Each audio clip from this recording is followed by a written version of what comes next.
इन धाराओं को वितरिकाएं कहा जाता है। उत्तरी मैदान को मोटे तौर पर 3 उपवर्गों में विभाजित किया गया है। उत्तरी मैदान के पश्चिमी भाग को पंजाब का मैदान कहा जाता है। सिंधु तथा इसकी सहायक नदियों के द्वारा बनाए गए इस मैदान का बहुत बड़ा भाग पाकिस्तान में स्थित है। सिंधु तथा इसकी सहायक नदियां झेलम, चिनाब, रावी, ब्यास तथा सतलुज हिमालय से निकलती हैं। मैदान के इस भाग में दोआबों की संख्या बहुत अधिक है। गंगा के मैदान का विस्तार घग्गर तथा तिस्ता नदियों के बीच है। यह उत्तरी भारत के राज्यों हरियाणा, दिल्ली, उत्तर प्रदेश, बिहार, झारखंड के कुछ भाग तथा पश्चिम बंगाल में फैला है। ब्रह्मपुत्र का मैदान इसके पश्चिम, विशेषकर असम में स्थित है। आकृतिक भिन्नता के आधार पर उत्तरी मैदानों को 4 भागों में विभाजित किया जा सकता है। नदियां पर्वतों से नीचे उतरते समय शिवालिक की ढाल पर 8 से 16 किलोमीटर के चौड़ी पट्टियों में गुटिका का निक्षेपण करती हैं। इसे भाबर के नाम से जाना जाता है। सभी सरिताएं इस भाबर पट्टी में विलुप्त हो जाती हैं। इस पट्टी के दक्षिण में ये सरिताएं एवं नदियां पुनः निकल आती हैं एवं नम तथा दलदली क्षेत्र का निर्माण करती हैं, जिसे तराई कहा जाता है। यह वन्य प्राणियों से भरा घने जंगलों का क्षेत्र था। बंटवारे के बाद पाकिस्तान से आए शरणार्थियों को कृषि योग्य भूमि उपलब्ध कराने के लिए इस जंगल को काटा जा चुका है। उत्तरी मैदान का सबसे विशालतम भाग पुराने जलोढ़ का बना है।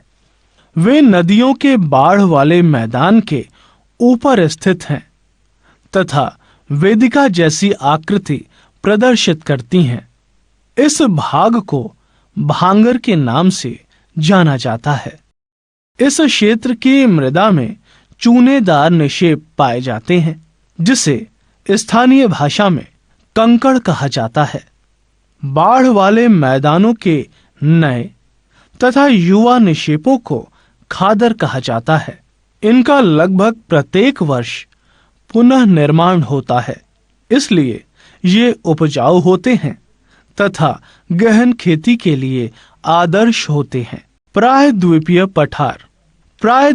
पठार एक मेज की आकृति वाला स्थल है जो पुराने क्रिस्टलीय, आग्नेय तथा रूपांतरित शैलों से बना है। यह गोंडवाना भूमि के टूटने एवं अपवाह के कारण बना था तथा यही कारण है कि यह प्राचीनतम भूभाग का एक हिस्सा है।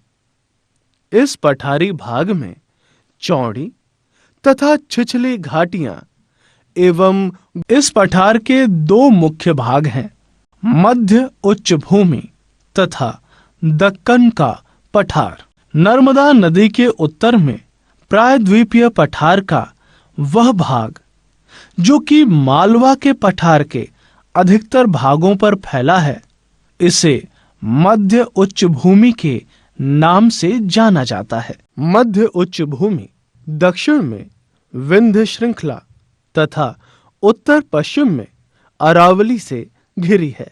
पश्चिम में यह धीरे धीरे राजस्थान के बलुई तथा पथरीले मरुस्थल से मिल जाता है। इस क्षेत्र में बहने वाली नदियां चंबल, सिंधु, बेतवा तथा केन दक्षिण पश्चिम से उत्तर पूर्व की तरफ बहती हैं। इस प्रकार वे इस क्षेत्र के ढाल को दर्शाती हैं। मध्य उच्च भूमि पश्चिम में चौड़ी लेकिन पूर्व में संकीर्ण है। इस पठार के पूर्वी विस्तार को स्थानीय रूप से बुंदेलखंड तथा बघेलखंड के नाम से जाना जाता है।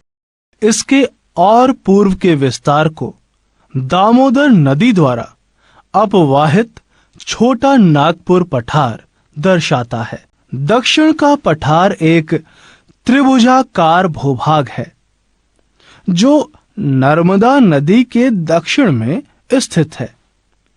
उत्तर में इसके चौड़े आधार पर सतपुड़ा की श्रृंखला है, जबकि महादेव, कैमूर की पहाड़ी तथा मैकाल श्रृंखला उसके पूर्वी विस्तार हैं। दक्षिण का पठार पश्चिम में ऊंचा तथा पूर्व की ओर कम ढाल वाला है। इस पठार का एक भाग उत्तर पूर्व में है, जिसे स्थानीय रूप में मेघालय तथा कार्बी एंगलोंग पठार के नाम से जाना जाता है। यह एक भ्रंश के द्वारा छोटा नागपुर पठार से अलग हो गया है। पश्चिम से पूर्व की ओर 3 महत्वपूर्ण श्रृंखलाएं गारो, खासी तथा जयंतिया हैं। दक्षिण के पठार के पूर्वी एवं पश्चिमी सिरे पर क्रमशः पूर्वी तथा पश्चिमी घाट स्थित हैं। पश्चिमी घाट पश्चिमी तट के समानांतर स्थित है। वे सतत हैं तथा उन्हें केवल दर्रों के द्वारा ही पार किया जा सकता है। इसमें थाल घाट, भोर घाट तथा पाल घाट महत्वपूर्ण दर्रे हैं। पश्चिमी घाट पूर्वी घाट की अपेक्षा ऊंचे हैं। पूर्वी घाट के 600 मीटर की औसत ऊंचाई की तुलना में पश्चिमी घाट की ऊंचाई 900 से 1600 मीटर है। पूर्वी घाट का विस्तार महानदी घाटी से दक्षिण में नीलगिरी तक है। पूर्वी घाट का विस्तार सतत नहीं है, ये अनियमित है एवं बंगाल की खाड़ी में गिरने वाली नदियों ने इनको काट दिया है। पश्चिमी घाट को विभिन्न स्थानीय नामों से जाना जाता है। पश्चिमी घाट की ऊंचाई उत्तर से दक्षिण की ओर बढ़ती जाती है। इस भाग के शिखर ऊंचे हैं, जैसे अनाईमुड़ी 2695 मीटर तथा डोडा बेटा 2633 मीटर है। पूर्वी घाट का सबसे ऊंचा शिखर महेंद्रगिरी है, जो 1500 मीटर है। पूर्वी घाट के दक्षिण पश्चिम में शेवराय तथा जावेड़ी की पहाड़ियां स्थित हैं। उड़ग मंडलम, जिसे ऊटी के नाम से जाना जाता है, तथा कोडई कनाल जैसे प्रसिद्ध पहाड़ी नगर इसी भाग में स्थित हैं। प्रायद्वीपीय पठार की एक विशेषता यहां पाई जाने वाली काली मृदा है, जिसे दक्कन ट्रैप के नाम से भी जाना जाता है।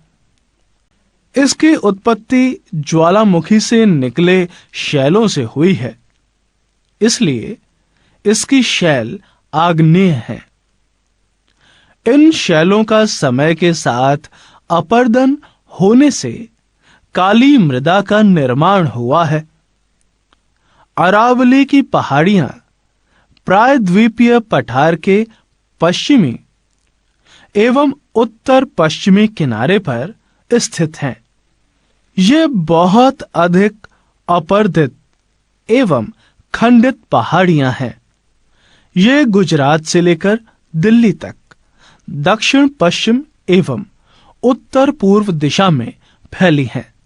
भारतीय मरुस्थल अरावली पहाड़ी के पश्चिमी किनारे पर थार का मरुस्थल स्थित है। यह बालू के टिंबों से ढका एक तरंगित मैदान है। इस क्षेत्र में प्रतिवर्ष 150 मिलीमीटर से भी कम वर्षा होती है। इस शुष्क जलवायु वाले क्षेत्र में वनस्पति बहुत कम है। वर्षा ऋतु में ही कुछ सरिताएं दिखती हैं और इसके बाद वे रेत में ही विलीन हो जाती हैं। केवल लूनी ही इस क्षेत्र की सबसे बड़ी नदी है। बरकान यानी अर्ध चंद्राकार बालू का टीला का विस्तार बहुत अधिक क्षेत्र पर होता है, लेकिन लंबवत टीले भारत पाकिस्तान सीमा के समीप प्रमुखता से पाए जाते हैं। तटीय मैदान। प्रायद्वीपीय पठार के किनारों पर संकीर्ण तटीय पट्टियों का विस्तार है। यह पश्चिम में अरब सागर से लेकर पूर्व में बंगाल की खाड़ी तक विस्तृत हैं।